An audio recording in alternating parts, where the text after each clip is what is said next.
ವಿದ್ಯುತ್ ಕೊರತೆಯಿಂದ ಕಂಗಾಲಾದ ರೈತರು ಈಗ ಬೆಸ್ಕಾಂ ವಿರುದ್ಧ ನೇರ ಹೋರಾಟಕ್ಕಿಳಿದಿದ್ದಾರೆ. ಎಲ್ಲಿ ಏನಾಯ್ತು ಅಂತ ತೋರಿಸ್ತೀವಿ ನೋಡಿ. ಹೌದು, ತಿಪಟೂರು ತಾಲೂಕಿನ ಹಲ್ಕೋರಿಯಲ್ಲಿ ವಿದ್ಯುತ್ ಸಮಸ್ಯೆ ತಾರಕಕ್ಕೇರಿದೆ.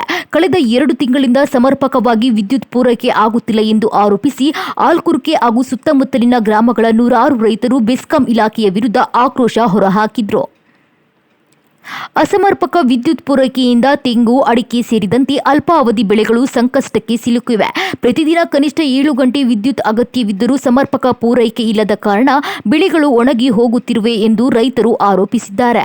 ಇನ್ನು ಬೆಳೆ ನಷ್ಟದಿಂದ ಆರ್ಥಿಕ ಸಂಕಷ್ಟ ಎದುರಿಸುತ್ತಿರುವ ರೈತರು ಬೆಸ್ಕಾಂ ಅಧಿಕಾರಿಗಳ ವಿರುದ್ಧ ಗಂಭೀರ ಆರೋಪ ಮಾಡಿದ್ರು.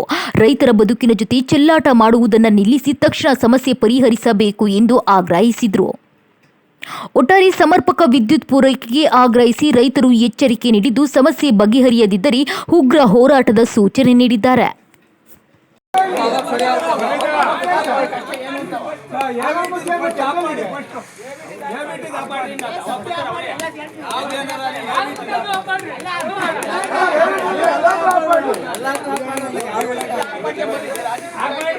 ಕರೆಂಟಿನ ತುಂಬಾ ಸಮಸ್ಯೆ ಆಯ್ತಲ್ಲ. ಏನ್ ಕಾಲ ಅನ್ನೋದೇನೋ ಪೂರ್ತಿ ಎಲ್ಲ ಅದು ಈಗ ಟೋಟಲ್ ಹಾಕುರಿಕೆದು ಫುಲ್ ಸಮಸ್ಯೆ ಐತೆ.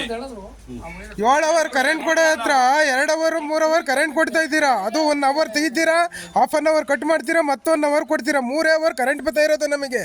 15 ದಿವಸದಿಂದ ನಮಗೆ ಪ್ರಾಬ್ಲಮ್ ಆಗ್ತಾ ಇದೆ. 2 ತಿಂಗಳಿಂದ ನಮಗೆ ಪ್ರಾಬ್ಲಮ್ ಆಗಿದೆ. ನಾವೆಲ್ಲ ಹೋಗ್ಬೇಕು ರೈತರುಗಳು ಬದುಕಕ್ಕೆ. ದೊಡ್ಡ ಕಟ್ಟೆ ಅಂತ ಹೇಳ್ತಾರೆ. ಈಗ ಲಿಂಕ್ ಲೈನ್ ಮಾಡಿಸ್ಕೊಂಡು ಸ್ಟಾಪ್ ಮಾಡಿ. ಲಿಂಕ್ ಲೈನ್ ಪರ್ಪಸ್ ಏನು? ಪರ್ಪಸ್ ಖಾಲಿ ಕರೆಕ್ಟ್ ಕೊಡಕ್ಕೆ.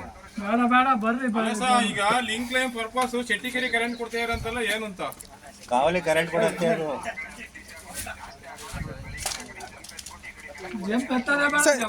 ನಮಗೆ ಕೂಡ ಕರೆಂಟೇ ಕೊಡಿ ನೀವು.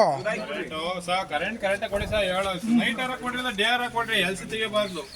ಅದೇನು ಕರೆಂಟ್ ಕೊಡ್ರಿ, ಜಾಸ್ತಿ ಕೊಡ್ಬೇಡ್ರಿ. ಕೊಡೋ 3 ಅವರ್ನ ಕರೆಕ್ಟ್ ಆಗಿ ಕೊಡ್ರಿ ಸರ್. ಬೆಳಿಗ್ಗೆ ಈಗ ಎಲ್ಸಿ ತಾಣ ಬದಲು ಬೆಳಿಗ್ಗೆ ಕರೆಂಟ್ ಕೊಡ್ಲೇಬೇಡ್ತೀರಾ, ನೈಟ್ ಕೊಡ್ರಿ. ಕರೆಕ್ಟ್ 3 ಫೇಸ್ ಕರೆಂಟ್ ಕೊಡ್ರಿ ರೈತರುಗಳಿಗೆ. ಎಲ್ಲಿ ಕೊಡ್ತಿದ್ದೀವಿ ಸರ್? 2.5 ತಿಂಗಳಿಂದ ಪ್ರಾಬ್ಲಮ್ ಆಗಿದೆ ನಮಗೆ. ಕರೆಂಟ್